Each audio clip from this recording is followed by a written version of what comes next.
Okay, let's dive into this. Imagine a world where justice literally just meant an eye for an eye. Pretty brutal, right? Today, we're tracing a massive, honestly fascinating shift in human history. We're going to look at how we moved from the dark ages of barbaric punishments all the way to the complex world of modern rehabilitation. And we're going to focus specifically on the incredibly rich history of the Philippine correctional system. But before we get into all that heavy history, we kind of have to ask ourselves a foundational question. What does the word correction actually mean? I mean, in our everyday lives, to correct something just means to fix an error. Well, the modern justice system aims for exactly the same thing. The goal isn't just to inflict pain anymore. It's a profound attempt to actually reorient a person's behavior from bad to good. It's an entire process aimed at preventing someone from repeating their delinquent actions and doing it without relying purely on punitive, hurtful measures. So, here's our roadmap for this explainer. We'll start with the theories of punishment, trace the global history of the prison, and then look at Philippine corrections history. After that, we'll break down the difference between the BJMP and Bucor, take a tour of the country's 7 penal institutions, and finally, we'll wrap up with the ultimate goal of rehabilitation. Section 1. Theories of punishment. Let's look at the philosophical foundations. To really understand modern prisons, we have to understand the why behind locking people up in the first place. And globally, there are basically 5 main theories that shape this. First up is retributive, which is essentially pure payback and fairness. Second is deterrence, using the fear of consequences as a warning to society. Third, incapacitation, which is simply protecting the public by, removing dangerous individuals from the streets.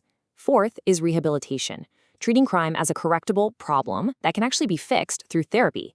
And finally, restorative justice, which is all about healing the harm among the offender, the victim, and the community. Now, the absolute oldest of these is the retributive concept. You've probably heard this famous quote from King Hammurabi's system in ancient Babylon: an eye for an eye, a tooth for a tooth. This is the principle of lex talionis, or the law of retaliation. Primitive punishment was intensely physical. It directly matched the harm done. Basically, if you caused an injury, that exact same injury was inflicted right back on you. It was raw, it was highly emotional, and it was purely about payback. Moving on to Section 2, the history of the prison, from presidios to prisons. So how in the world did we go from an eye for an eye to building massive complexes to hold offenders? It's quite a journey. The very concept of a prison actually traces way back to 1729 BC with the Greco-Roman idea of a presidio, which just meant a fence, cave, or dungeon. For centuries, places like the Tower of London or the Bastille in France were mostly used for political prisoners, rebels, or just straight-up torture.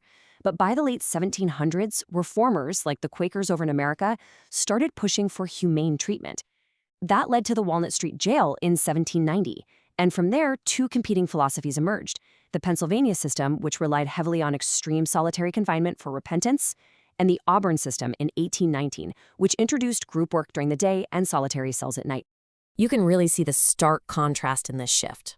On one hand, we had these early, chaotic, and often totally barbaric confinements. Think of the dreaded Russian gulags where millions perished, or the grim freezing isolation of Alcatraz. But then we see this pivot toward highly structured, disciplined, physical drills like what we see at Bilibid Prison.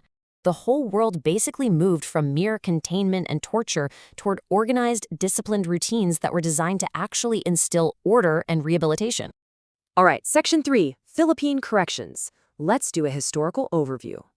Now, before foreign colonizers ever arrived, Philippine justice was actually pretty informal.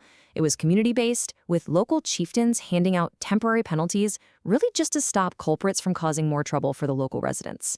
But as you'd expect, colonization changed everything. The Spanish introduced these structured carcels and presidios, which eventually led to the construction of the old Bilibid prison in 1847. Fast forward to the American period, and we see the establishment of massive penal settlements like Iwahig in 1904. All of this ultimately culminated in the 1905 Reorganization Act, which officially created the Bureau of Prisons and centralized the entire system. Check out the architectural layout in this incredible aerial view of Old Bilibid in Manila. It was famously known as the Mayhaligi Estate. Notice how it looks like a wheel? That's a hub and spoke, or radial design. Because of that central watchtower, guards could look down literally every single wing of the prison from just one single vantage point. This architecture is a beautiful reflection of the global shift at that time toward highly organized, easily supervised custody. Section 4, BJMP versus Bucor, the jurisdictional divide.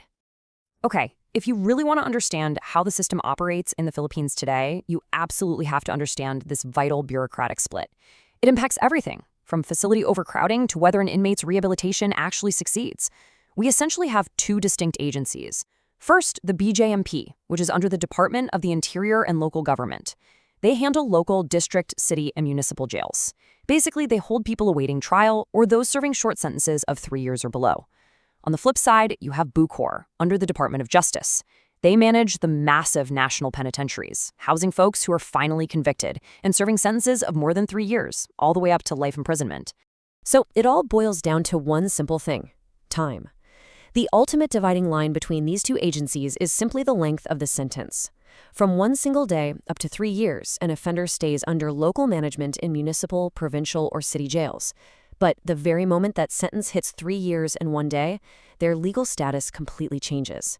They become what's called a national or insular prisoner, and they are immediately transferred out of the local jails and handed over to the custody of the Bureau of Corrections. Section 5. The 7 penal institutions maintained by Bucor. So what do these Bucor facilities actually look like in real life? Well, we have to start with the crown jewel of the system, the new Bilibid prison in Muntinlupa. It was built to replace that overcrowded old facility in Manila we looked at earlier. It is absolutely massive and highly segmented. It houses minimum security risk prisoners in an area called Bukong Liwewe, where they actually work on institutional projects. Meanwhile, the medium security risk prisoners are housed over at Camp Sampaguita, which is right near the reception and diagnostic center.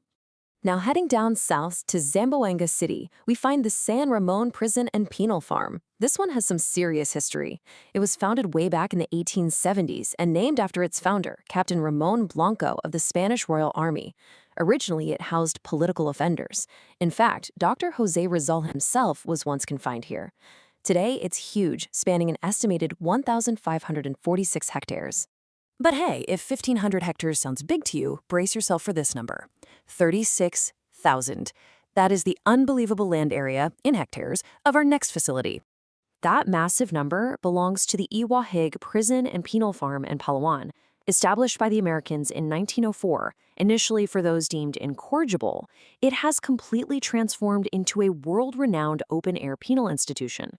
It's divided into 4 huge subcolonies, but here is the truly amazing part. It administrates the Tagumpay settlement. This is a 1,000-hectare area divided into homestead lots that are actually given to released inmates who choose to stay and build a completely new life right there in the settlement. It totally redefines what a prison can be. And the remaining 4 institutions are just as uniquely designed. Sablayan Prison sits on 16,000 hectares of what used to be a virgin island in Occidental Mindoro. Then you've got the Leyte Regional Prison in Abiog. Down south, the Davao Prison and Penal Farm boasts a massive joint venture, literally managing a 3,000-hectare banana plantation. And finally, established back in 1931, the Correctional Institution for Women in Mandaluyong specifically caters to the needs of female national offenders.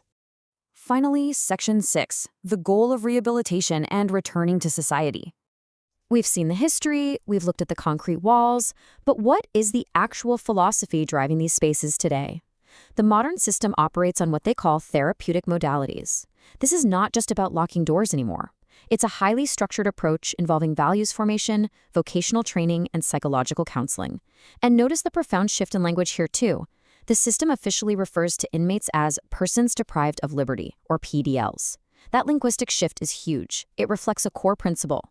Yes, you may be deprived of your liberty for security reasons, but you are still a human being, entirely entitled to basic rights and human dignity.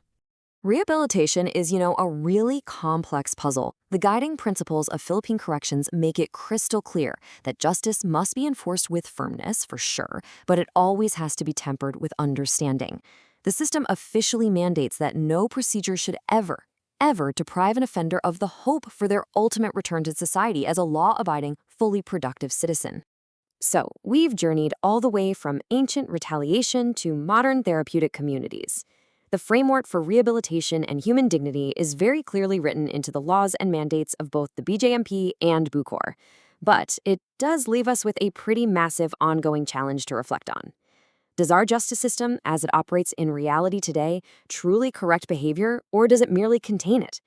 It's a fascinating question, and one that requires us to keep a really close eye on how these systems function. Thanks for joining me on this explainer, and keep learning.